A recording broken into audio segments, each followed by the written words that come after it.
mind, as long as you have a desire, the mind will remain. When you are desireless, then mind will disappear. So mind is just a substitute, fulfill your desires. No? It's not fulfilling now, but in future. I'm not happy now.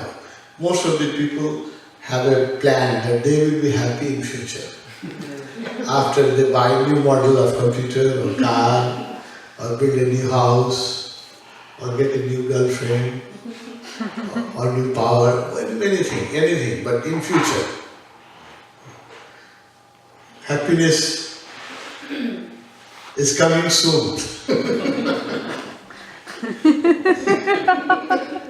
When you reach there, it will shift a little bit. One more car, or better house. So this desire and mind live together. One day we will become desireless. All desire disappears. Even desire to become enlightened is also great desire. Even the desire to become free from desire is also a desire. More powerful, more subtle, more difficult to conquer.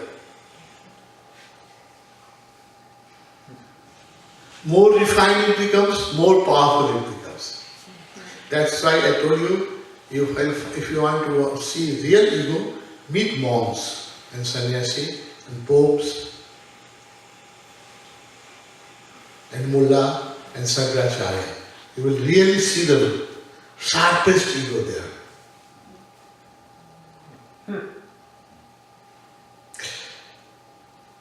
There is an institution of Shankaracharya in Hindu tradition, like Pope in Christianity. But there is a Catholic Pope, one Pope. Now the Protestant and now the Orthodox Church, they have their own Pope. They don't, Orthodox people, I go to Russia, whole Russia is Orthodox Christian. So they don't believe in Roman Empire, they don't believe in Vatican Pope. They have their own Pope. No? But Hindu, they have 4 popes, they call Shankaracharya. 4 Shankaracharya. One in the south, one in the east, one in the west, one lives in the Himalaya, north. 4 Shankaracharya. They are all Hindu popes.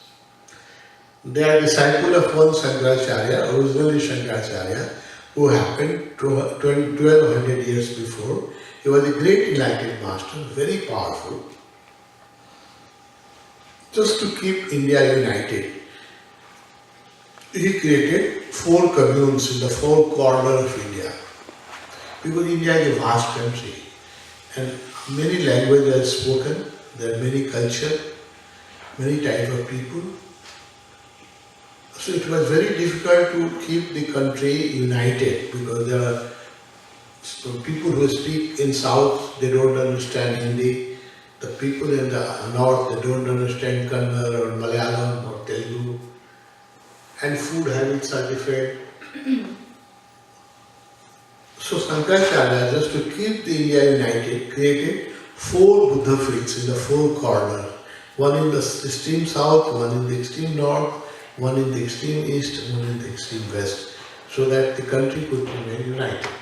Because the Hindus, they believe unless they have Char Dham, unless they visited all these 4 places, they cannot become liberated.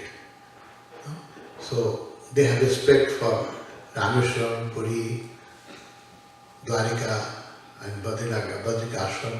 And the 4 communes and 4 corners, and that keep people culturally united and they respect each other because they travel to the north and south. It was a political strategy of Shankaracharya to keep country united, and he was very successful. So he made 4 Shankaracharya. They all belong to his caste, his family. All the Shankaracharya has to be Nambudri Brahman. and they are all disciples of Shankaracharya, original Shankaracharya. But these four Shankaracharya, now they have become so egoist. Each considered he is the more pious or more respected than others. So you cannot invite all these four Shankaracharya in one conference. They cannot never come. They never meet. They never talk even. They all the time criticize each other. If you call them in one conference, they always fight that who is the senior, he must get the higher seat. All things that they are senior, so their seat, their chair should be higher than others. So they cannot sit in one hall. Like four popes also, the Catholic Pope and Orthodox Pope, they cannot sit in same conference together. So that's ego. Total ego. So religious ego is more dangerous. Meditators have to be very careful because meditation can also sharpen your ego. It can make your ego more poisonous. So the technique, I guess, you look at awareness. Is that something that you can use to overcome this, or how can, when you recognize that you are in this, what can we do?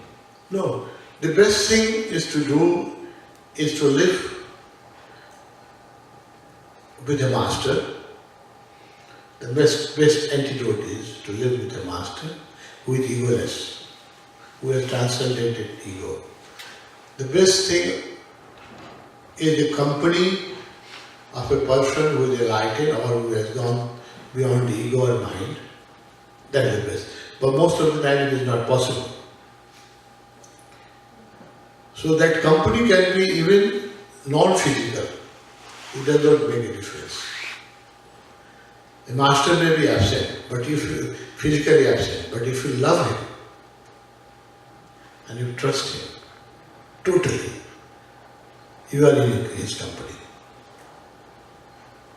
You know the story of Meera and Krishna?